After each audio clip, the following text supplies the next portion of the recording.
Part 1. You now have 30 seconds to read questions 1 to 7.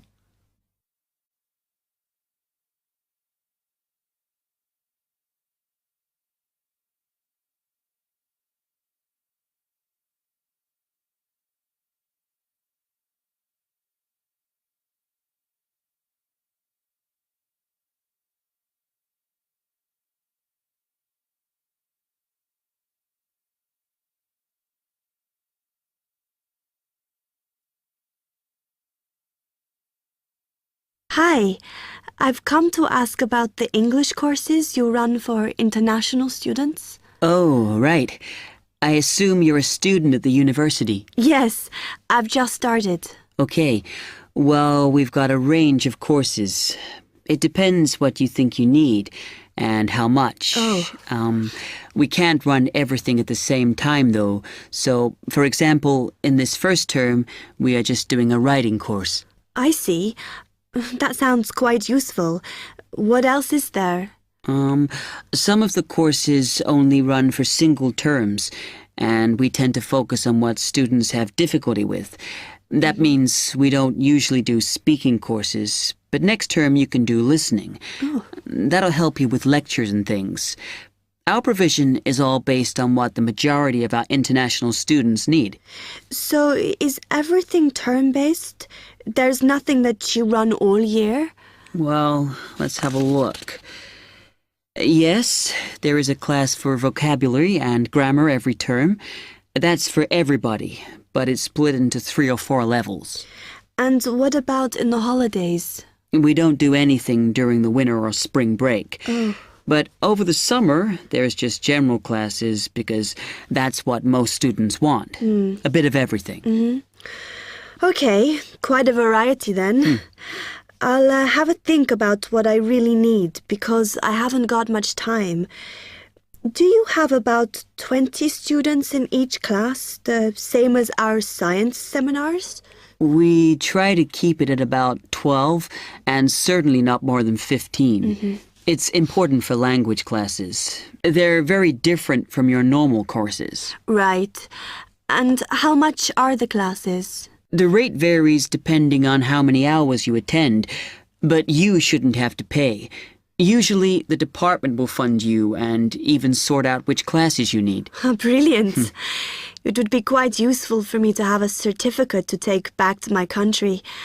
Do you put us in for exams? Yes, but we don't like them to clash with your main course exams in June, so we run them in May. Oh. That leaves you time for revision. Do I have to sign up for something now? I'm not quite sure what I want. Classes haven't quite started yet, so you've got time to decide what you do. All we insist is that you sign up before week 5. That gives you about 3 weeks to decide. Okay. You now have 15 seconds to read questions 8 to 10.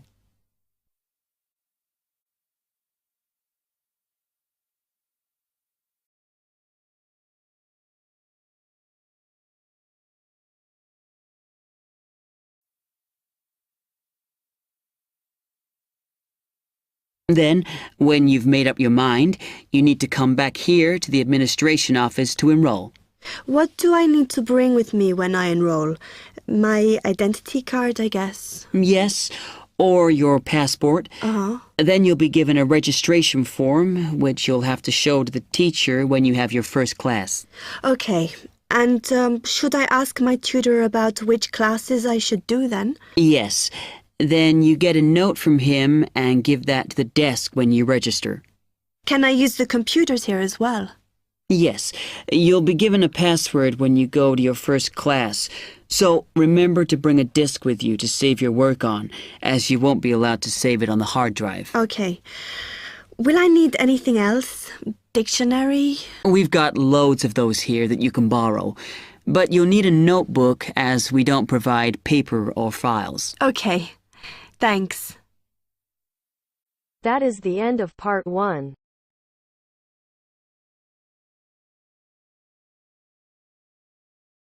Now turns to part 2.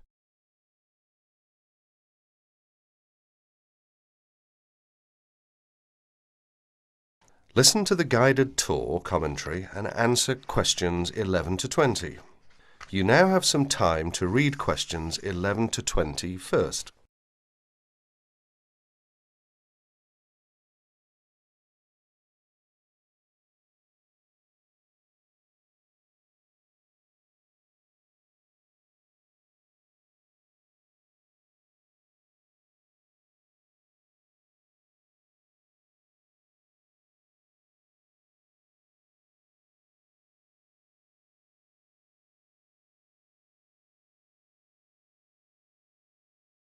Welcome to the library tour.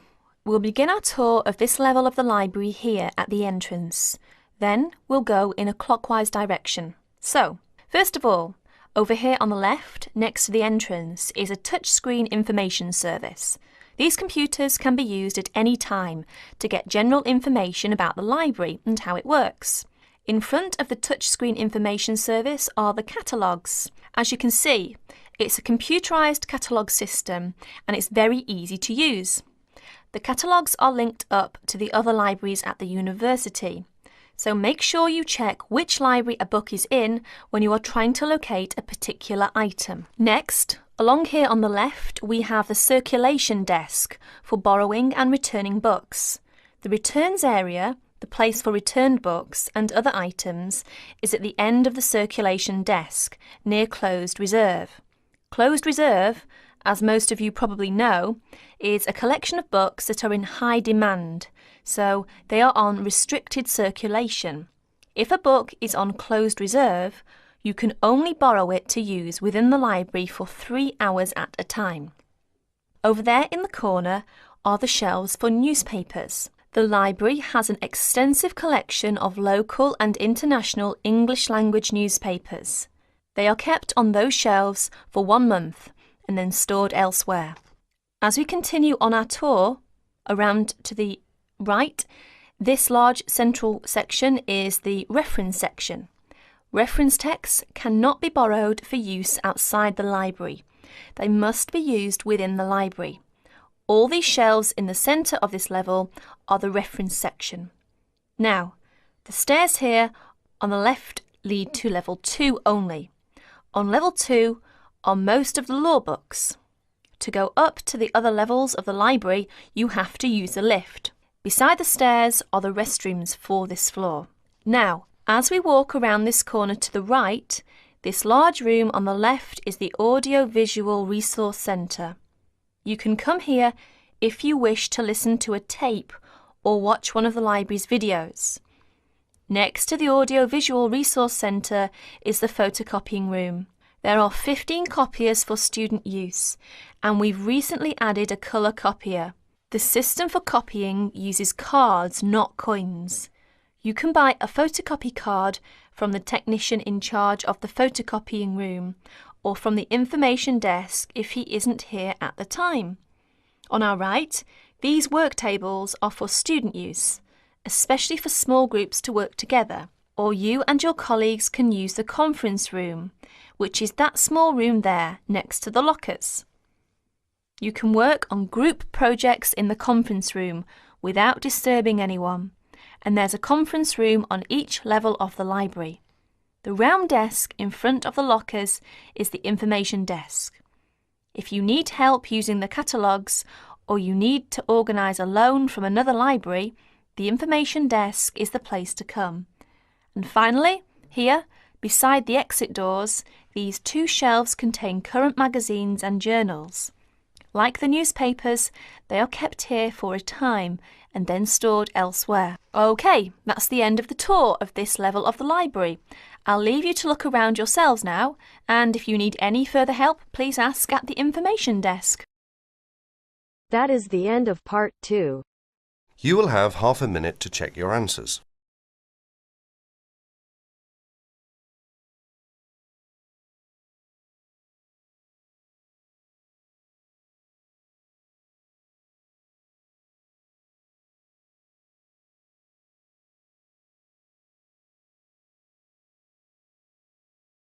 Now turns to part 3.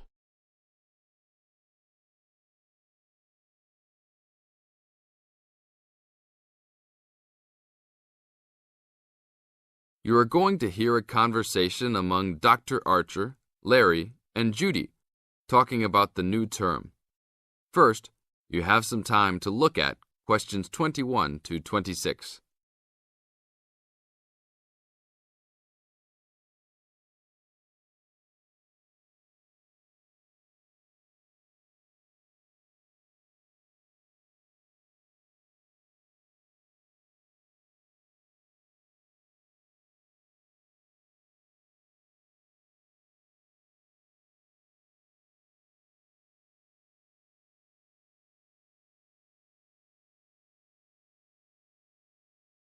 Now listen carefully to the first part of the conversation and complete the notes and table below. Okay, everybody, welcome back to the new term. I hope you've all had a good break and that you're keen to start on your research project. What I'd like to do this morning is to give you a chance to ask questions about the project, requirements, ways of approach, how to get help if you need it. Today is informal.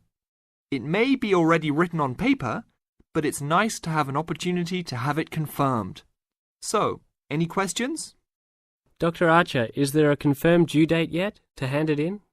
Yes, I can now confirm that it's 16th of July, not 15th, as first advised. Okay? And what about the word limit? Well, there is some flexibility on this, but in general it's 8 to 10,000 words. Ah, I see. And you can choose your topic, anything from years 2 and 3. Yes? I still can't work out what I want to do it on. In that case, you should see your course tutor to agree on your final topic, and you should also be aware that there is special assistance available at the library on library resources if you need help on that. Can I just check on the deadlines for everything? Certainly. Look, let me write it on the board when each stage should be completed. First of all, you've got to work on your basic project outline, and that's due in to your course tutor by 21st of February, which is only 2 weeks away, so you need to get cracking on that. Do we have to include a full reference list by then too? No, your reference list is due on 6th of April, which is 1 week later, so you have time to discuss this with your tutor. And when should we be doing the research? Well, that's over a 1-month period, essentially April to May. And the write-up? Well, you need to do quite a bit of research before you get going on your writing, so that's really May to July, with the due date for handing in on the 16th. Any more questions? Now look at questions 27 to 30.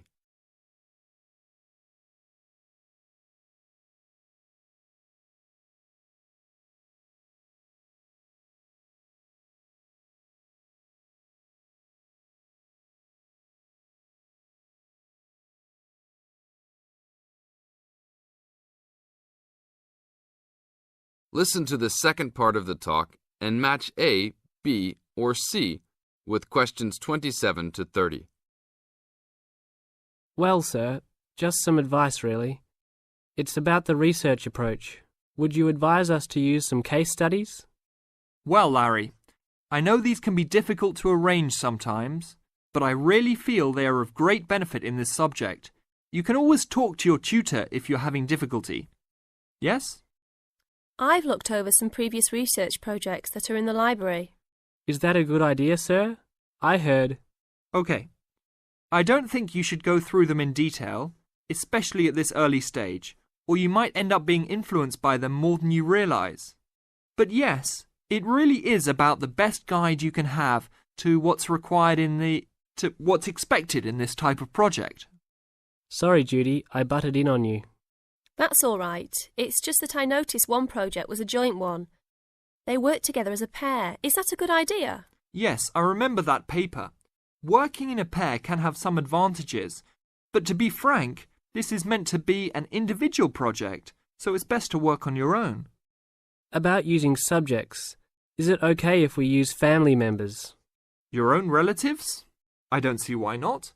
They probably offer some advantages in terms of availability, although you need to guard against possible effects on your research outcomes. So, you can if you want.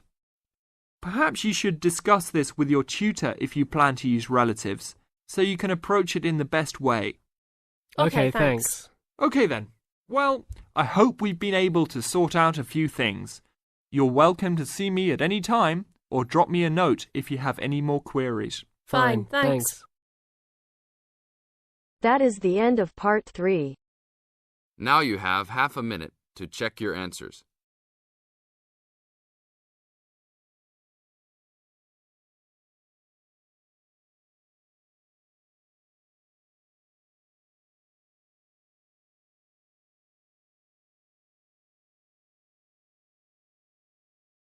Now turns to part 4.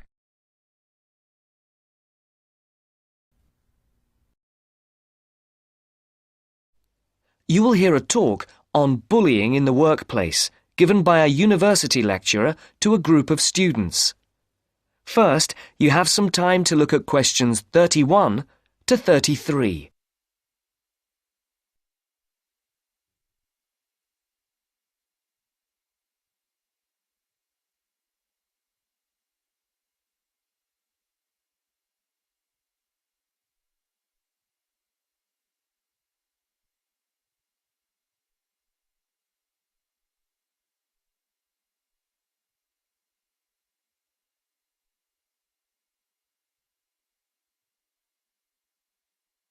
Now listen carefully and answer questions 31 to 33. Complete the notes made by one of the students present. Write no more than 3 words for each answer. Good morning. My name is Dr. Mervyn Forrest, and I specialize in management techniques and training. I've been invited here today to talk to you about the cost to the economy of bad management. And what I would like to dwell on first is an area that has recently been exercising everyone, and that is coercion in the workplace, or, to put it more simply, bullying. It has been estimated that bullying at work costs the British economy up to £4 billion a year in lost working time and in legal fees. And with the problem apparently on the increase, it is time that managers took on board what is happening. I would like to think that what is perceived as bullying is nothing more than lack of experience, insecurity, or lack of awareness on the part of managers, and not a conscious effort to attack someone, but that is perhaps a case of my being naive or over-hopeful. Before we break up into groups to look at the first task on the handout you've got, I'd like to give you a start with some of the main bullying methods that have been identified so far. Basically, what I'm going to do here is to give you examples of 1 or 2 points. Can you all read the OHP clearly? Yes? Right, off we go. Now answer questions 34 to 40. Write no more than 3 words for each answer.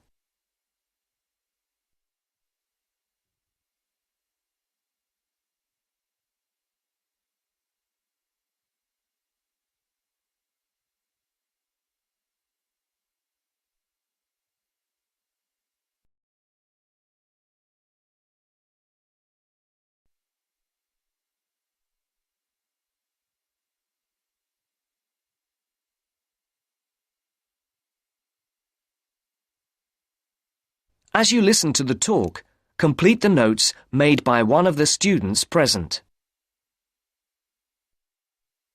The first item on the list is giving people tasks which managers themselves cannot do and which are therefore impossible to achieve. This is, in fact, a very common strategy used by managers to manage their subordinates. It gives certain people a false sense of security as they watch others failing while they try to achieve the goals set. Another simple bullying technique is constantly moving the goalposts, especially when one's employees are in the middle of a task. This is not bad management, it is just plain stupid. All targets and goals set should be easily achieved within a realistic timescale. Sending memos to someone else criticizing the performance of a task where the individual has no way of replying is another common technique. especially when the manager concerned does not reply or makes it impossible for subordinates to contact him or her by not answering the telephone or not replying to emails. This is not the style of a sound manager, but rather the antics of someone with emotional problems. If you behave like that, don't expect your staff to respect you. And now, the technological bully. It is interesting how all tools designed to help can be turned into dangerous weapons. The urgent email bully is fast becoming a problem in the office. Employees turn on their computers to be faced with a string of badly worded emails, making instant and often unrealistic demands, which reveal the hysteria mode of management. Have you ever felt a sense of dread before looking at your email, even your personal messages? All companies should develop a company strategy whereby there is an email code of practice, with offensive messages being forwarded to a designated person for appropriate action. I would now like you to break up into groups and brainstorm other bullying techniques which you think you may have experienced, and perhaps, if you're honest, which you have been party to. I can think of at least 9 more bullying strategies. I would also like you to consider ways in which you think that each of the techniques on your list can be countered. Is everyone clear as to what the task is? Yes? Okay. You've got 20 minutes to do this. That is the end of part 4. You now have half a minute to check your answers.